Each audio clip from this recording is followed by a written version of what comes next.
अक्सर जब हम बड़े बड़े नामों की बात करते हैं जैसे एल्बर्ट आइंस्टाइन या न्यूटन, तो फौरन ख्याल आता है कि भाई वो तो बहुत ज़हीन थे, जीनियस थे। लेकिन क्या सिर्फ आईक्यू यानी जहानत ही कामयाबी की गारंटी है? आज हम एक ऐसी छुपी हुई ताकत की बात करेंगे जिसके बारे में रिसर्च कहती है कि ये हमारी कामयाबी में आईक्यू से कहीं कहीं ज्यादा अहम है, और वो है इमोशनल इंटेलिजेंस यानी जज्बाती जहानत। तो चलें देखते हैं कि आज हम क्या क्या जानने वाले हैं। सबसे पहले तो ये देखेंगे कि सिर्फ ज़हीन होना काफ़ी क्यों नहीं है। फिर हम जज्बात की असल ताकत को समझेंगे और ये कि हमारा दिमाग काम कैसे करता है। इसके बाद हम अपनी अंदरूनी दुनिया पर काबू पाना सीखेंगे और फिर बाहर की दुनिया यानी दूसरे लोगों के साथ अपने ताल्लुकात को बेहतर बनाने के राज जानेंगे। हम ये भी देखेंगे कि ये सब कुछ हमारी रोज़मर्रा की ज़िंदगी में कैसे काम आता है, और आखिर में इस सफर को शुरू कैसे करना है इस पर बात करेंगे। तो शुरू करते हैं अपने पहले हिस्से से, कामयाबी की वो चाबी जो अक्सर गुम हो जाती है। यहाँ हम इस सवाल का जवाब ढूंढेंगे कि आखिर क्यों बहुत ज़हीन लोग भी जिंदगी की दौड़ में पीछे रह जाते हैं। अब जरा इस सवाल पर गौर कीजिए। हम सब आइंस्टाइन और न्यूटन जैसे लोगों को उनकी गैर मामूली जहानत की वजह से जानते हैं, लेकिन क्या वो अपनी जिंदगी के हर पहलू में इतने ही कामयाब थे? क्या वो अपने रिश्ते निभाने में, लोगों को साथ लेकर चलने में या अपनी जाती जिंदगी की मुश्किलात से निपटने में भी इतने ही माहिर थे? यह सवाल हमें यह सोचने पर मजबूर करता है कि शायद कामयाबी का फॉर्मूला सिर्फ किताबी जहानत से कहीं बढ़कर है। और देखिए, रिसर्च भी यही कहती है। ये चार्ट बहुत कमाल की बात बता रहा है। डैनियल गोलमैन जैसे माहिरीन कहते हैं कि हमारी जिंदगी की कामयाबी में आईक्यू का किरदार सिर्फ 20% है, बाकी का 80% दूसरे फैक्टर्स पर मुनहसर है। और इस 80% में सबसे बड़ा हिस्सा है हमारी जज्बाती जहानत यानी ईक्यू का। है ना हैरान करने वाली बात? इससे तो कामयाबी को देखने का हमारा पूरा नजरिया ही बदल जाता है। और ये सिर्फ कोई थियरी नहीं है। टैलेंट स्मार्ट की एक बहुत बड़ी रिसर्च में ये बात सामने आई कि जो लोग अपने काम में टॉप परफॉर्मर्स होते हैं उनमें से 90% लोगों की जज्बाती जहानत बहुत हाई होती है। इसका सीधा सा मतलब ये है कि जो लोग अपने जज्बात को समझते हैं और उन्हें सही तरीके से मैनेज करते हैं, वो अपने करियर और जिंदगी दोनों में दूसरों से बहुत आगे निकल जाते हैं। तो समझें कि ईक्यू कोई एक्स्ट्रा चीज नहीं, बल्कि कामयाबी के लिए एक बुनियादी जरूरत है। तो अब सवाल ये है कि ये ईक्यू है क्या? इसे कैसे बेहतर बनाया जाए? इसी के लिए हम चलते हैं अपने दूसरे हिस्से की तरफ, जज्बात की ताकत। ईक्यू को समझने से पहले यह समझना बहुत जरूरी है कि जज्बात होते क्या हैं और हमारा दिमाग उन्हें हैंडल कैसे करता है। तो जज्बात क्या हैं? बिल्कुल सादा लफ्जों में जज्बात कुदरत की तरफ से वो सिग्नल हैं जो हमें फौरन एक्शन लेने पर उकसाते हैं। ये हमारे अंदर का एक अलार्म सिस्टम है जो हमें जिंदा रहने में मदद देता है। जैसे गुस्सा हमें लड़ने की ताकत देता है और मोहब्बत हमें दूसरों से जोड़ती है। ये हमारे अंदर की एक बहुत बुनियादी और ताकतवर चीज है। अच्छा, अब एक बहुत ही दिलचस्प बात, वो ये कि हमारे पास एक नहीं बल्कि 2 दिमाग काम कर रहे होते हैं। एक है हमारा जज्बाती दिमाग, ये बहुत तेज है, फौरन फैसले करता है, बिल्कुल इंस्टिंक्ट पर चलता है। और दूसरा है हमारा अक्ली दिमाग, जो सोचता है, समझता है, तज्जिया करता है और फिर कोई फैसला करता है। आम हालात में तो ये दोनों मिलकर काम करते हैं। जज्बाती दिमाग सिग्नल देता है और अक्ली दिमाग उसे समझकर बेहतरीन रास्ता चुनता है। लेकिन कभी कभी क्या होता है कि हमारा जज्बाती दिमाग किसी बात पर इतना भड़क जाता है कि वो हमारे अक्ली दिमाग को साइड पर करके पूरा कंट्रोल खुद संभाल लेता है। इसे कहते हैं इमोशनल हाईजैकिंग। ये वो लम्हे होते हैं जब हम गुस्से या डर में कुछ ऐसा बोल जाते हैं या कर जाते हैं जिस पर बाद में सिर्फ पछतावा होता है।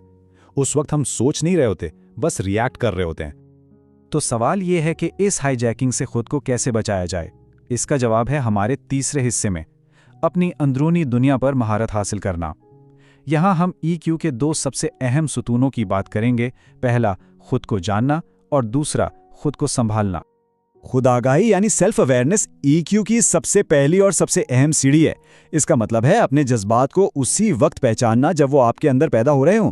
हम में से ज्यादातर लोग जिंदगी ऑटो पायलट मोड पर गुजार देते हैं। हमें पता ही नहीं चलता कि हमारे अंदर क्या चल रहा है, और जब तक हमें यही नहीं पता होगा कि हम क्या महसूस कर रहे हैं, हम उसे कंट्रोल कैसे करेंगे। गुस्से को काबू करने से पहले यह मानना जरूरी है कि हाँ, मुझे इस वक्त गुस्सा आ रहा है। लोग अपने जज्बात को अलग अलग तरीकों से हैंडल करते हैं। यहाँ 3 तरह के लोगों की बात की गई है। पहले वो हैं जो अपने जज्बात में डूबे रहते हैं, उन्हें लगता है कि वो बेबस हैं। दूसरे वो हैं जो जज्बात को कबूल तो कर लेते हैं, मतलब उन्हें पता होता है कि वो क्या महसूस कर रहे हैं, लेकिन वो इससे बदलने की कोई कोशिश नहीं करते। और तीसरे हैं खुद आगाह लोग।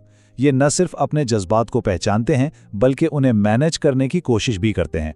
अब जरा सोचिए, इन तीनों में से आप खुद को किसके ज्यादा करीब पाते हैं? डैनियल गोलमैन की ये बात बिल्कुल दिल पर लगती है।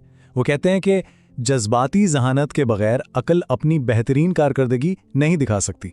मतलब आप कितने ही ज़हीन क्यों ना हो, अगर आपके जज्बात आप पर हावी हैं तो आप अपनी जहानत का सही इस्तेमाल कर ही नहीं सकते।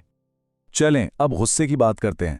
अक्सर लोग समझते हैं कि गुस्सा निकाल देना चाहिए, इससे दिल हल्का होता है, लेकिन रिसर्च कहती है कि यह एक बहुत बड़ी गलतफहमी है। गुस्सा निकालने से गुस्सा और बढ़ता है। इसके बजाय ये 4 कदम उठाकर देखें। सबसे पहले अपने एहसास को पहचानें कि आप गुस्से में हैं। दूसरा, कुछ गहरी सांसें लें, इससे आपका जिस्म पुरसुकून होगा। तीसरा, उस जगह से थोड़ी देर के लिए हट जाएं, चाहे वॉक पर चले जाएं। और आखिर में, जिस बात पर गुस्सा आ रहा है उसे एक नए एंगल से देखने की कोशिश करें। और जब कभी उदासी, सुस्ती या काम करने का दिल ना कर रहा हो तो क्या करें? इसके लिए एक जबरदस्त असूल है, कुछ करो असूल। यह कहता है कि मोटिवेशन का इंतजार मत करो कि वो आएगी तो तुम काम करोगे, बल्कि तुम काम करना शुरू करो, मोटिवेशन खुद ब खुद आ जाएगी। बस कोई एक छोटा सा, बिल्कुल छोटा सा कदम उठाओ। जैसे ही आप वो एक काम कर लेंगे, आपको तवानाई मिलेगी और अगला कदम उठाना आसान हो जाएगा। याद रखें, अमल ही जज्बात को बदलता है। अच्छा, तो अब तक हमने अपनी अंदरूनी दुनिया को समझा और उसे संभालना सीखा। अब वक्त है बाहर की दुनिया की तरफ देखने का। हमारा चौथा हिस्सा है बैरूनी दुनिया को समझना। यहाँ हम ईक्यू के बाकी 2 सुतूनों पर बात करेंगे, हमदर्दी और ताल्लुकात को मैनेज करना। क्योंकि जब हम खुद को समझ लेते हैं ना, तो दूसरों को समझना बहुत आसान हो जाता है। हमदर्दी का मतलब सिर्फ ये नहीं कि किसी के लिए बुरा महसूस किया जाए। हमदर्दी एक आर्ट है। इसका मतलब है कि किसी की बात सिर्फ जवाब देने के लिए नहीं, बल्कि उसे सच में समझने के लिए सुनना। खुद को उसकी जगह पर रखकर देखना कि वो कैसा महसूस कर रहा होगा। और सबसे बढ़कर सिर्फ अल्फाज पर नहीं, बल्कि उसकी बॉडी लैंग्वेज और आवाज के उतार चढ़ाव पर भी ध्यान देना, क्योंकि असल जज्बात अक्सर अल्फाज के पीछे छुपे होते हैं। ये एक बहुत ही पावरफुल आइडिया है। इसे जज्बाती फैलाव कहते हैं। हमारे जज्बात बिल्कुल वायरस की तरह होते हैं, वो एक से दूसरे को लगते हैं। अगर आप खुश और पुरजोश हैं तो आपके आसपास के लोगों में भी वो तवानाई फैल जाएगी, और अगर आप मनफी और टेंशन में हैं तो वो भी दूसरों को मुतासिर करेगा। लीडरशिप और अच्छे रिश्ते बनाने में ये असूल बहुत अहम है, क्योंकि आप जैसा माहौल बनाएंगे, लोग वैसा ही रिएक्ट करेंगे। तो अब हम आते हैं अपने 5वें हिस्से की तरफ, यानी अमली जिंदगी में ईक्यू का इस्तेमाल। चलें देखते हैं कि ये सारी बातें, ये सारी स्किल्स हमारी असल जिंदगी में, हमारे काम पर और हमारे घर में कैसे हमें कामयाब बना सकती हैं। दफ्तर में ईक्यू की सबसे अच्छी मिसाल है किसी को फीडबैक देने का तरीका। यहाँ 2 तरीके दिखाए गए हैं। एक है बुरी तनकीद, जो सीधा इंसान पर हमला करती है, जैसे तुम ये काम खराब कर रहे हो। इससे दूसरा शख्स डिफेंसिव हो जाता है। दूसरी तरफ है अच्छी तनकीद। ये शख्स पर नहीं बल्कि काम पर फोकस करती है।